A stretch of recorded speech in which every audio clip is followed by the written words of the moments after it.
Hi everyone, কেমন আছেন সবাই?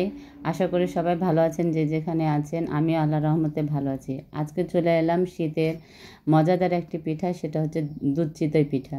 তো নতুনদের জন্যই বলছি, তারা অবশ্যই এভাবে ট্রাই করে দেখতে পারেন আমি যেভাবে বানাচ্ছি।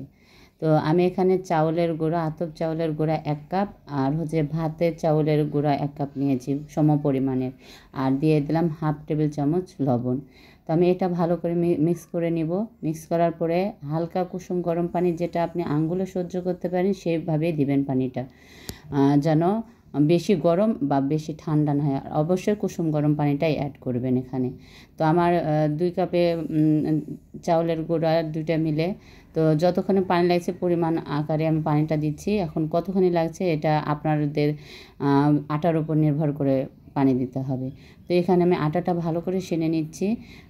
ভালো মানে ভালোভাবে সানতে হবে, না হলে পিঠাটা কিন্তু একদমই ভালো হবে না। আর অবশ্যই এভাবে মেখে 5-10 মিনিট রেখে দেবেন। তারপরে আরেকটু পানি, কুসুম গরম পানি দিয়ে ভালো করে আরেকটু মথে নেবেন। তারপরে হচ্ছে যে গোলাটা এই টাইপের আসবে। তো আমি এখন 10-15 মিনিট এইভাবে আমি এখন ঢাকনা দিয়ে ঢেকে রাখবো। তারপরে আবার চলে আসবো আটাটা ভালো করে সেনার জন্য। তো যাই হোক, আমি আবার চলে আসছি, আর এখানে আমি আরেকটু পানি অ্যাড করেছি, দেখতেই পাচ্ছেন। এরকমই তরল আকারটা এভাবেই হবে, মানে বেশি মোটা গাঢ়ও না, বেশি আবার শক্তও না, আবার পাতলাও না, মিডিয়াম আকারে থাকবে। তো এটা আমি ভালো করে মেখে নিয়েছি। এখন আমি চলে যাব পিঠা বানাতে। তো আজকে আমি কিন্তু রস নিয়েছি, সেটা হচ্ছে খেজুরের রস। আমি গুড় দিয়ে বানাচ্ছি না, একদম অরিজিনাল খেজুরের রস দিয়ে পিঠাটা বানাবো আজকে আমি।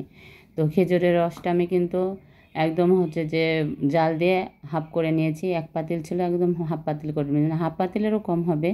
তো যাই হোক, আমি সেটাও দেখাচ্ছি আপনাদের মাঝে। আর আমি তো পিঠা করতে চলে আসলাম। আমি মাটির সাজে করছি না, আমি লোহার কড়াইয়ে পিঠা করছি। আপনাদের যে সাজ থাকে সেটা দিয়েই করতে পারেন। তো এই যে এখানে আমি 1.5 চামচের মতো আমি গোলা দিয়ে দিলাম আটার। আর এখন মৃদু আকারে দেখতে পাচ্ছেন, চুলার জাল কিন্তু খুব আস্তেও হবে না, লোতে দিয়ে রাখবেন। তো এখানে আমার পিঠাটা প্রায় হয়ে গেছে, আপনারা দেখতে পাচ্ছেন। এভাবে আমি 2 কাপ আটা দিয়ে আপনার ম্যাক্সিমাম 6-7টা পিঠা হবে। তো এখানে যে খেজুর রসটা বললাম আপনাদেরকে, যে আমি অল্প করে নিয়েছি 1 হাঁড়ি খেজুর রসকে, আর এখানে হাফ লিটার দুধ দিয়ে দিলাম, তরল দুধ। তো আর 2টা আপনার এলাচ, 2টা লং, আর একটা তেজপাতা, আর হচ্ছে যে 2টা দারুচিনি আমি এখানে দিয়ে দিচ্ছি। আর অবশ্যই 1 কাপ পরিমাণের নারকেল কুচানো দিয়ে দিবেন। তো আমি নারকেল অ্যাড করে দিলাম। এখন এটা আমি একটু ফুটাইয়ে নেব। ফুটাই নিয়ে এই তো আমার হয়ে গেছে। এখন আমি পিঠাগুলো গরম দুধের মধ্যে আমি এখন দুধ আর রসের মধ্যে এখন আমি পিঠাগুলো অ্যাড করে দিব। তো এই তো আমার দেখতেই পাচ্ছেন ভাপ উঠছে রস থেকে। এখন আমি পিঠাগুলো দেখতে পাচ্ছেন ফুলকো ফুলকো হয়েছে এবং ছিদ্র আকার টাইপের হয়েছে, দেখেন কত সুন্দর নরমও হয়েছে। তো এখন আমি পিঠাগুলো দুধের মধ্যে দিয়ে দেবো একে একে। তো এগুলো আমি সারা রাত এরকম করে ভিজিয়ে রাখবো, তারপর সকালবেলায় কেমন হয়েছে সেটা আপনাদের দেখাচ্ছি। খেতেও অনেক দারুণ হয়েছে, মজা। যারা অবশ্যই আমার চ্যানেলটাকে লাইক দিবেন, সাবস্ক্রাইবার করবেন, যারা নতুন কমেন্ট করবেন, আর বেশি বেশি করে শেয়ার করবেন।